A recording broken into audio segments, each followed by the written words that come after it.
여러분 안녕하십니까? 포항 MBC 뉴스투데이입니다. 경북 동해안은 오늘 밤까지 장맛비가 내리겠습니다. 예상 강수량은 5에서 40mm 정도입니다. 조주경 기상캐스터입니다.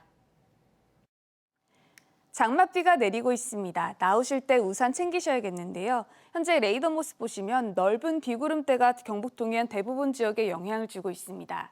오늘 늦은 밤까지 비가 오락가락 이어질 텐데요. 앞으로 예상되는 비의 양을 보시면 포항과 경주 5에서 30, 영덕과 울진, 울릉도, 독도는 5에서 40mm 정도입니다. 비가 내리는 곳에는 가시거리가 짧아서 도로가 미끄럽습니다. 교통안전에 유의해 주시기 바랍니다. 이어서 자세한 오늘 기온 보겠습니다. 오늘 아침 기온은 22도에서 25도 분포로 어제와 비슷하거나 1도가량 낮게 출발하고 있고요. 한낮 기온은 25도에서 30도까지 오르면서 낮 기온은 어제보다 4도에서 7도가량 뚝 떨어지겠습니다. 울릉도와 독도에는 내일 아침까지 가끔 비가 내리겠는데요. 아침 기온은 23도로 시작하고 있고요. 한낮에는 울릉도 25도, 독도 24도까지 오르겠습니다. 동해상에는 바다 안개에 주의가 필요하고요. 돌풍과 함께 천둥 번개가 치는 곳이 있겠습니다. 물결은 중부 해상에서 최고 1.5m, 남부 해상에서 3.5m까지 일겠습니다. 내일은 요란한 소나기가 지나겠고요. 휴일에는 또다시 한 차례 장맛비가 내릴 전망입니다. 날씨였습니다. 정부의 공공기관 개혁 방침에 따라 경상북도도 산하 28개 공공기관을 19개로 축소하는 방안을 추진하고 있습니다. 경주시가 공동 출자한 문화엑스포도 사전 통보 없이 대상에 포함됐는데요. 경주시의회는 통합이 성사될 경우 엑스포 부지와 건축물에 대한 무상 사용 허가를 내주지 않겠다고 밝혔고 경주 지역 문화단체도 반발하고 있습니다. 김기영 기자가 보도합니다. 경상북도는 경주엑스포와 컨텐츠진흥원, 문화재단 등 문화 분야 3개 공공기관을 경북문화재단으로 통합하는 안을 발표했습니다. 그런데 경주엑스포는 출자 구조상 함부로 통합하기에는 무리라는 지적입니다. 1996년 재단 설립 때 문광부 50억, 도 28억, 시 25억 원을 출연했고 1999년 엑스포 대공원 부지 매입 때도 경주시가 땅값의 절반인 275억 원을 냈습니다. 올해도 각종 운영비의 절반을 경상북도와 경주시가 똑같이 반반씩 부담하고 있습니다. 경주시의 절반의 권리에도 불구하고 사전 협의 없이 통폐합이 추진되자 경주시의회가 제동을 걸고 나섰습니다. 경주시의회는 엑스포가 통합될 경우 엑스포 부지와 2008년 기부 체납받은 건물의 무상 사용을 불허하겠다는 입장을 분명히 했습니다. 시하고 아무 의논도 없고 그 절반에 걸리는 땅 주인의 허락도 없이 그냥 그 재산을 위에 통폐합한다고 경상북도에도 행시주심이 많고 법률가들이 많을 건데. 경주 천년 미래 포럼도 성명을 내고 정부의 방침이라고 해서 군사 작전하듯 충실히 따르는 것은 행정 독재라며 문화엑스포의 역사성이나 지역성, 상징성을 무시해서는 안 된다고 밝혔습니다. K-팝과 문화, 영화, 예술 부분에 한참 지금 그 기상을 떨치고 있는 이 즈음에 우리 엑스포를 구조조정한다는 부분에서 당황하기 짝이 없습니다. 이에 대해 경상북도는 문화엑스포의 기능과 조직, 목적은 유지하고 유사 기능만 줄이는 윈윈의 방식이라며 경주시의 의견을 충분히 듣겠다고 밝혔습니다. 새로운 재단으로 만들 경우는 무슨 청산 절차가 있거든요. 예. 그리고 다시 또 재출연이라든지 이런 절차가 있는데 하여튼 그런 과정에서 뭐 경주시가 크게 손해보지 않게끔 해야 되겠죠, 우리가. 민선 7기 때도 엑스포와 관광공사의 통합이 추진되다 무산되는 등 정권과 도지사가 바뀔 때마다 조직이 흔들리고 있습니다. MBC 뉴스 김기영입니다. 포항시 공무원 설문조사 결과 포항시 의원들로부터 심각한 갑질에 시달려온 것으로 드러났습니다. 공무원들은 시의원들의 고압적인 자세나 인격 모독을 경험했다고 응답했고 각종 자료 제출 요구 때문에 업무에 큰 부담을 느꼈다고 밝혔습니다. 더구나 포항시 의원들이 공무원 인사에 영향을 미치고 있다고 생각한다는 답변이 무려 90%를 넘었습니다. 박성아 기자가 보도합니다. 조합원 수가 1,800명인 포항시 공무원 노동조합이 제8대 포항시의회 의정활동에 대한 조합원 설문조사 결과를 발표했습니다. 시의원의 고압적인 자세나 인격 모독 행위, 이른바 갑질을 경험한 적이 있는지 묻는 질문에 3명 중 1명인 34.9%가 많은 편이라고 답했습니다. 포항시 의회와 시의원의 개선이 필요한 사항으로 불필요한 자료 요구가 30%대로 1위를 차지했고 처리 불가 민원 요구가 뒤를 이었는데 실제로 응답한 공무원 10명 중 7명이 자료 제출 등으로 업무에 부담을 느낀 경험이 있었습니다. 시의원이 공무원 인사에 영향을 미친다고 생각한다는 답변은 무려 90%를 넘어 특히 인사 개입 문제를 심각하게 인식하는 것으로 나타났습니다. 임상현 전국 공무원 노조 포항시 지부장은 보도자료를 내고 시의원의 인사 개입과 불필요한 자료 요구 등에 대해 부정적인 답변이 많았다며 긍정적인 모습의 변화를 촉구한다고 밝혔습니다. 이에 대해 백인규 포항시의회 의장은 집행부와 상호 존중을 바탕으로 견제와 균형을 지킬 수 있는 관계를 만들어 나가겠다고 밝혔습니다. 설문조사를 참고해서 시 발전을 위해서 우리 공무원분들하고 서로 소통하면서 시의회가 더 노력하는 모습을 보여가겠습니다. 포항시 공무원들이 시의원들의 갑질과 인사 개입이 심각하다고 인식하고 있는 만큼 포항시 의회의 자성과 변화가 필요해 보입니다. MBC 뉴스 박성화입니다. 경북에서도 코로나19 확진자가 빠르게 늘고 있습니다. 특히 인구 5만여 명인 예천에서 100명이 확진되며 확산세가 심상치 않은데요. 유동인구가 많은 도청 신도시와 밀집도가 높은 학교를 중심으로 감염이 잇따르고 있습니다. 김경철 기자가 전합니다. 경북 13개 군 지역 중 코로나19 상승세가 가장 가파른 건 예천군입니다. 어제 0시 기준 100명의 확진자가 발생했는데 경북에서 확진자 수 100명을 넘긴 군 지역은 칠곡과 예천 단 2곳뿐입니다. 예천 인구가 칠곡 인구의 절반인 점을 고려하면 예천의 확산세가 심상치 않습니다. 석 달 전 102명의 신규 확진자를 기록한 후 꾸준히 감소세를 보였지만 이번 주 들어 확진자가 폭증하고 있는 겁니다. 6월 말까지는 거의 50% 미만이었어요. 50명 정도가 최고 검사자 수였는데 지금 어제 오늘 거의 100명 가까이 검사가 있거든요. 그러니까 한 100% 정도 증가했다고 검사자. 특히 예천 확진자 100명 중 62명은 도청 신도시가 있는 호명면에서 집중적으로 발생했습니다. 활동량이 많은 젊은 층 거주 비율이 높고 유동인구가 많기 때문입니다. 또 아이들이 밀집해 생활하는 학교도 감염의 통로가 되고 있습니다. 실제로 예천 확진자의 3분의 1가량은 학생이나 교직원인 것으로 파악됐습니다. 아이들이 더우니까 마스크 잘 안 쓰잖아요. 그래가지고 또 친구들끼리도 감염될까 또 많이 걱정이 되죠. 저희 아이는 아직 감염은 아직 안 됐는데 그래서 더 걱정이에요. 걱정 많이 되지요. 어른들은 그래도 덜한데 애들은 코로나 걸리면 이제 부모가 같이 격리를 해야 되니까.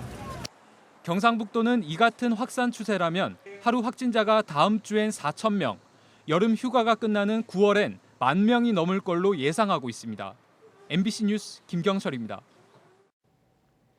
포스코 건설 내 공사 현장에서 집안 조사를 하면서 도시가스 배관 매설 상황을 확인하지 않고 굴착해 업체와 업체 관계자가 벌금형을 선고받았습니다. 대구지법 포항지원 형사 1단독이 도시가스 사업법 위반 혐의로 재판에 넘겨진 50대 A씨에게 벌금 500만 원을, A씨 회사에 벌금 900만 원을 선고했습니다. 이들은 지난 2019년 포스코 건설 내 공사 현장에서 포스코 건설이 발주한 부생가스 발전 설비 관련 공사 집안 조사를 하면서 법에 명시된 의무사항인 도시가스 배관 매설 여부 확인을 하지 않았습니다. 한편 함께 기소된 포스코 건설과 포스코 건설 현장 담당자는 무죄를 선고받았습니다. 노동당과 정의당, 진보당 등 경주 지역 진보 3당은 어제 기자회견을 열고 대우조선 하청 노동자의 파업을 지지한다고 밝혔습니다. 진보 3당은 지난 5년 동안 조선업 침체기에 하청 노동자 7만 6천여 명이 대량 해고되고 상여금 550%, 연간 임금은 30%를 삭감당했다며 최근 조선업계가 수주 대박의 호황을 맞은 만큼 이에 걸맞도록 2016년에 임금을 회복해야 한다고 주장했습니다. 또 오는 주말에는 파업 사태 해결을 위한 희망버스가 전국에서 조직되고 있어 경주 시민들의 지지와 관심을 촉구했습니다.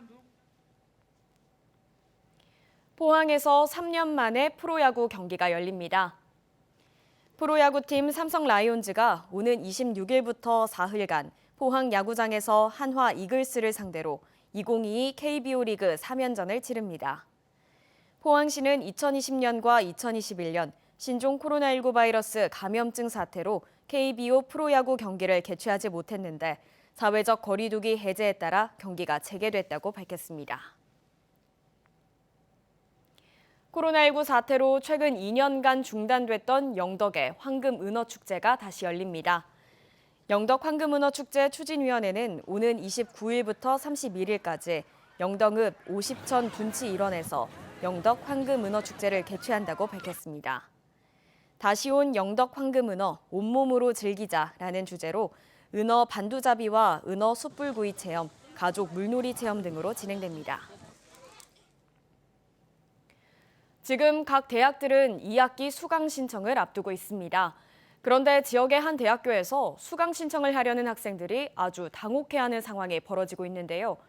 강의 계획서는커녕 담당 교수가 누군지도 모른 채 수강 신청을 하게 된 겁니다. 3년 전에도 같은 상황이 벌어졌는데 왜 또 이런 일이 반복되는 건지 손은민 기자가 취재했습니다. 2학기 개설 강의 목록에 줄줄이 담당 교수가 미지정으로 나와 있습니다. 교수가 정해지지 않았으니 당연히 강의 계획서도 없습니다. 담당 교수 미지정 과목 중엔 반드시 들어야 하는 전공 과목도 많습니다.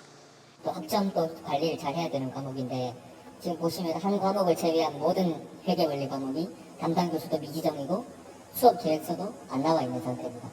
정말 아무것도 모르는 채 학생들 정말 어떻게 해야 될지 모르겠어요. 교수님마다 강의 스타일도 다르고 강의를 성적을 산출하는 방식도 다른데 예비 수강 신청은 시작됐는데 학생들은 강의명과 시간만 보고 수강 과목을 정해야 하는 겁니다. 학교 측이 2학기에 수업할 강사를 아직 뽑지 않아서 벌어진 일입니다. 강사가 정해지지 않은 수업은 300여 개, 전체 개설 강의의 10%에 이릅니다. 교수 랜덤박스냐, 수강 정정 때 정신 없겠다는 등 학생 커뮤니티에서도 불만이 쏟아집니다. 대학 본관 앞에선 곧 임용이 끝나는 강사들이 농성을 벌이고 있습니다. 학교가 채용을 앞두고 강사 수를 줄이려 한다며 반발하고 있습니다.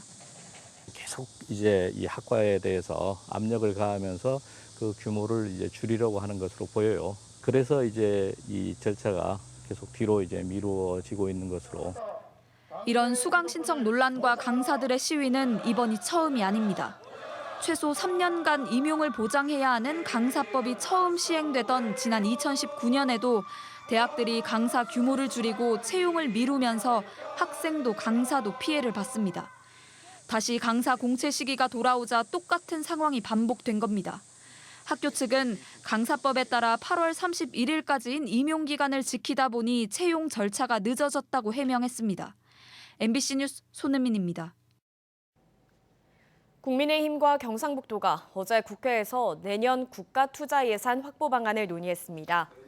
경상북도는 내년 주요 사업으로 영일만 횡단 구간 고속도로 건설, 천년 신라환경 디지털 복원, 차세대 모빌리티 클러스터 구축 등을 선정해 국비 지원이 원활하게 이뤄질 수 있도록 여당이 적극 노력해달라고 요청했습니다.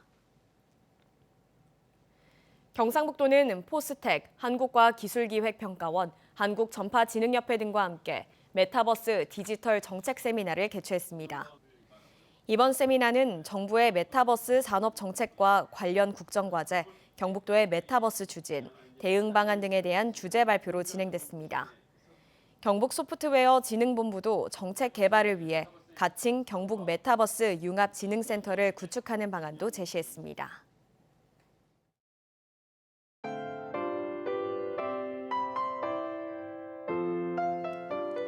장맛비가 내리고 있습니다. 나오실 때 우산 챙기셔야겠는데요. 현재 레이더 모습 보시면 넓은 비구름대가 경북 동해안 대부분 지역에 영향을 주고 있습니다. 오늘 늦은 밤까지 비가 오락가락 이어질 텐데요. 앞으로 예상되는 비의 양을 보시면 포항과 경주 5에서 30, 영덕과 울진, 울릉도, 독도는 5에서 40mm 정도입니다. 비가 내리는 곳에는 가시거리가 짧아서 도로가 미끄럽습니다. 교통안전에 유의해 주시기 바랍니다. 이어서 자세한 오늘 기온 보겠습니다. 오늘 아침 기온은 22도에서 25도 분포로 어제와 비슷하거나 1도가량 낮게 출발하고 있고요. 한낮 기온은 25도에서 30도까지 오르면서 낮 기온은 어제보다 4도에서 7도가량 뚝 떨어지겠습니다. 울릉도와 독도에는 내일 아침까지 가끔 비가 내리겠는데요. 아침 기온은 23도로 시작하고 있고요. 한낮에는 울릉도 25도, 독도 24도까지 오르겠습니다. 동해상에는 바다 안개에 주의가 필요하고요. 돌풍과 함께 천둥 번개가 치는 곳이 있겠습니다. 물결은 중부 해상에서 최고 1.5m, 남부 해상에서 3.5m까지 일겠습니다. 내일은 요란한 소나기가 지나겠고요. 휴일에는 또다시 한 차례 장맛비가 내릴 전망입니다. 날씨였습니다. 이상으로 포항 MBC 뉴스투데이를 마칩니다. 여러분 고맙습니다.